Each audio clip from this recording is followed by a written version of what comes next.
Did you know that readers are leaders? I am a firm believer of that, and I want to share with you one of the books that I have enjoyed tremendously in the last few months. This is a book written by a friend and, most of all, someone that I respect immensely. The name of the book is The Rest of the Man's Show, and it's a deeply personal and powerful memoir that chronicles Pastor Bill Lamoury's transformation from brokenness to redemption and ultimately to a life of purpose and leadership. And this book is going to help you have the practical wisdom and spiritual practices and mindset shifts so that you can heal, grow, and lead a life of significance. So check it out. You can grab it on Amazon or anywhere that books are sold. And I would love for you to support this incredible individual. Remember, The Rest of the Man's Show. The Rest of the Man Show offers inspiration and instruction to help you push forward. Releasing April 8th.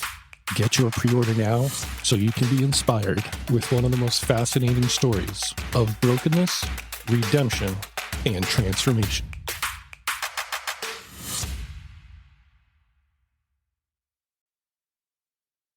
I guess I better record before my hair falls flat again. You know, the struggle is real, my friends. And today I want to talk about something that is near and dear to my heart. My birthday is coming up, and I want to talk about midlife transitions. And of course, I want to tell you that we have heard about this midlife crisis. But you know what? Midlife crisis really doesn't exist. About 10 or 20% of people are the ones who really experience that. However, according to a report that I was reading that was co-produced with Udemy, right, says that the majority of people, over 40%, are talking about having high levels of fulfillment in their relationships. 70% report that they're incredibly fulfilled in their career and that they are happy where they're at. Now, they're not in crisis. Middle-aged people are not in crisis. What we are on is a transition. And I've experienced that. And I see this as a conscious revelation of what really matters, right? And that is that we become more aware of the pillars in our life: career, fitness, relationships, legacy. I remember thinking, what is my legacy? Now, I want to tell you that the concept of midlife is the potential to break through and redefine for ourselves personal and professional lives. So, we're going to talk about it. We're going to talk about what we may be experiencing and what are the things that we can do to make this the best time of our life. So, here are some of the challenges, right? When we get into midlife, there's a lot of things that career is going to change. We're going to have some sort of come to Jesus. Is this the career that we want to be in? Did we get as far as we wanted to? And of course, individuals sometimes explore new career paths because you wake up in the morning and you're like, oh, I hate this. Why am I doing this? That's really big. And LinkedIn actually discusses this. And I'm going to link the article here in the bottom. So make sure that you go to the chat and share. Have you experienced any career challenges for yourself? Now, of course, not only career challenges are experienced during midlife, but you're going to encounter some personal growth challenges. And what do I mean by that? Well, midlife is a time of introspection. I remember as I was getting ready to turn 50, a lot of these things started to kind of bubble up in me. And I thought, what have I done? Who am I? Do I even like who I am and what I'm doing? A lot of these questions can lead to greater personal growth and fulfillment and a deeper sense of purpose if you allow yourself to think about it. And I think that many of us have parents that hit midlife and they weren't asking these questions. They were just kind of pushing along, and somewhere along the line, and I know this happened to my mom, when you turn a certain age and you hit that midlife, you were told, okay, you're old. But we know that we're not. We're living very thriving, active lives. And we have redefined, right, what growing older can be. Most of us are growing welderly, not elderly. So it's very important to, as you're doing this personal growth assessment, that you come back and you reclaim your passion. And many people in midlife, this is why they're finding that they're more fulfilled, that they're happier, because as they explore that sense of purpose and what do they want to make sure that they leave as a legacy, they're also beginning to reconnect into their passions. When life happens, many of us have to kind of stifle our passions because we have to do the thing. We have to go to get a job, go to college, have kids, get married. And a lot of these things are competition for our passions, the things that really make us, our hearts sing. And I remember for me, one of the biggest things that I loved to do for many, many years was dance. And I realized not so long ago that I don't dance as often as I would love to or as I'd like to. And what a great feeling. And it just helped me feel myself when I was dancing. So it's very important that as you continue to do this assessment and this personal growth track for yourself in midlife, and you start to reclaim the things that you're passionate about, it's important to then redefine your priorities because, well, sometimes our priorities prior to now have been laid out for us, right? Many people in midlife are the parents that were having to be there for kids, take them to soccer, make sure that they were doing the school meetings, make sure that they were going to work, making a living, climbing the corporate ladder, whatever it is, or just being that stay at home mom that really kept the home together and running. But the priorities are going to change as the time and as the things that you're doing are shifting. Maybe you don't have kids in the home, or maybe it's time for you to change your career because you figured out that this is not what you feel your purpose is, or you figured out that your passion doesn't lie in what you've been doing for so long. This is a time to really become the leader of your life and to really become the person that really leans into leading. And leadership is something that starts with why. And this is why I encourage you to go back, find that personal growth, do the assessment, what lights you up, and what are the things that are not working, and how can you reconnect to the things that you love. Now, during midlife, I know that there's a lot of career stagnation, or some of us are ending a career and we are not sure what the next step is going to be. I have many friends that have been in the same career job for 30, 40 years. And then all of a sudden, they're really trying to figure out what does this mean when they're not defined by that job, by that title. And they don't even know what is next for them because they don't necessarily want to go all in a career, right? But they also don't want to sit home and feel like they don't matter. So explore the different things that are available to you.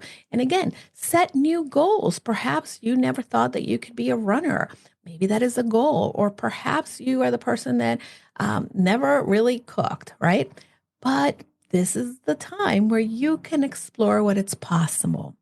Now, many of us are going to definitely need the support. And this is why community is incredibly important because sometimes as we're breaking through and going through this self reflection process, we are going to be seeking support.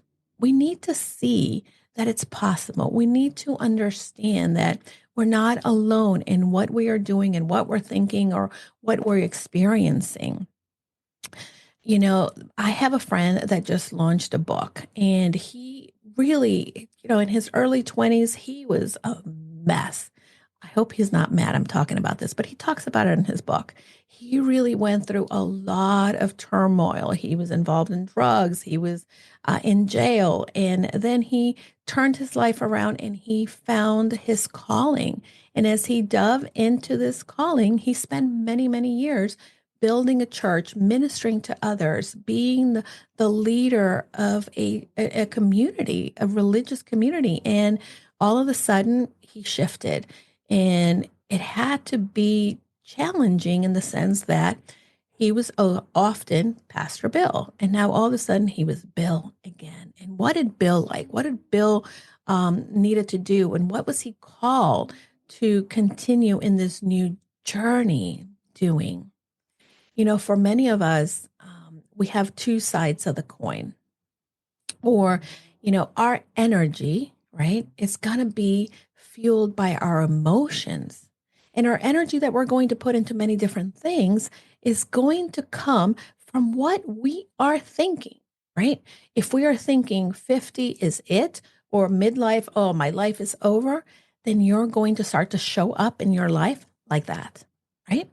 However, if we start to think, wow, this is such a blank canvas for me, I can define what this is going to look like. I can be that fit person. I can be the person that writes a book. I can be the person that goes to Kilimanjaro and climbs that mountain, or the person that takes a sabbatical or is volunteering finally at that dog shelter, right? So think about the picture of what you want this new stage in your life to be, and begin to craft it, begin to act as that person, because then you will build the momentum. Think about it. When we feel like crap, and then we feel like, oh, this is going to be a terrible day, and then all of a sudden our brain starts to focus on all of the negative that is going on. I have a friend as well that, she was mad at another friend. And of course, it happens, difficulties and challenges come up in all relationships. But all of a sudden, she started to internalize when her friend went out without her, when her friend was, doing traveling without her, or whatever it was. She kept thinking, she hates me. She doesn't want me in her life. So those emotions began to get in her way of how she was relating to her friend. And you know what I saw in these two friends? I saw that they continued to grow apart because each of them thought something totally different than what the other one was experiencing. And for many of us, we need to really be clear, and we really need to get honest and say, hey, I see this, I want that. And if we don't say that, if we don't acknowledge it, and then we go down the rabbit hole or thinking a worst case scenario, then we're going to act and live in a worst case scenario. So I encourage you, my friends, that if you are in this midlife, begin to find your groove, find the things that you love, find the things that you're good at, and pursue them. This is why that ikigai is so important. And if perhaps your life is not what you wanted it to be, and maybe there's some broken pieces in there, it's okay to recapture those pieces and reform something new. There is my friend Lisa Pulliam often talks about how it's the act of, I forget, it's in another video, but you take these pieces of broken pottery, and then you begin to meld them together with gold, with silver, and they become a brand new creation. They become this beautiful new thing that is stronger, by the way, because it has the metal. So don't think of your life in broken pieces. Think of your life as a new opportunity to recreate, reclaim, recreate, become, and most of all, make a conscious decision, because you have the power. It doesn't matter how many inspirational videos you watch.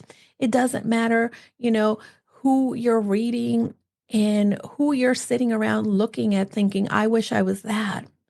It's going to take some conscious intentionality, a decision for you to act.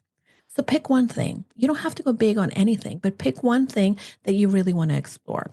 Perhaps you want to go ahead and explore what your passions are, or really be able to figure out, what do I feel is my purpose?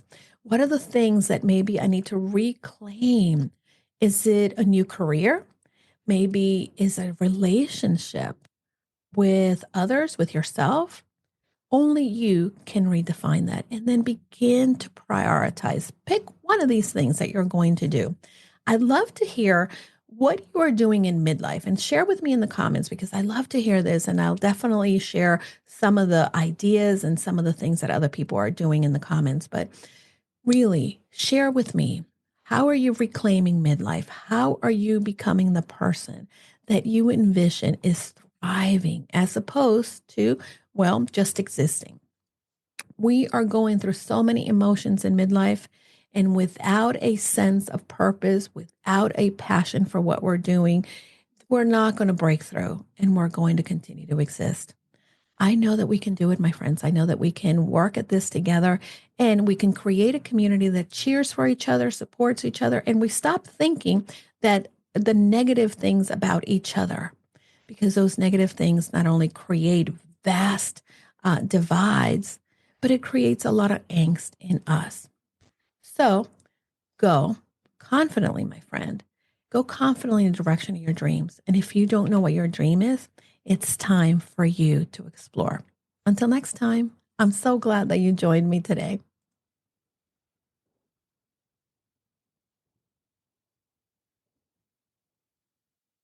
Hi, everybody. I know that sometimes we get very lonely in this entrepreneur journey, and I want to invite you to join us into our limited time only Purposeful You Mastermind. For many of us entrepreneurs, we believe that we can do it all, but the reality is that doing it alone only creates a lot of overwhelm. So join us at the Purposeful You Mastermind. You can find out more information by going to bit.ly/Julie's Mastermind. This is going to be the place where you are able to then unlock your full potential and achieve long-term success for your business. Push you behind your current limits, expand your connections, discover new ideas, and implement them with confidence. You're going to get the support in all aspects and transforming you to the six-figure business you've been looking for. Pause and get off the hamster wheel if you've been spinning around. This is a time where you can get that support from like-minded entrepreneurs that are here to join you in your journey. Together, we can challenge the assumptions and land the speaking engagements and opportunities we want to grow our business and make an impact in the lives of people. See you then. Remember, you can find the mastermind at bit.ly, Julie's Mastermind.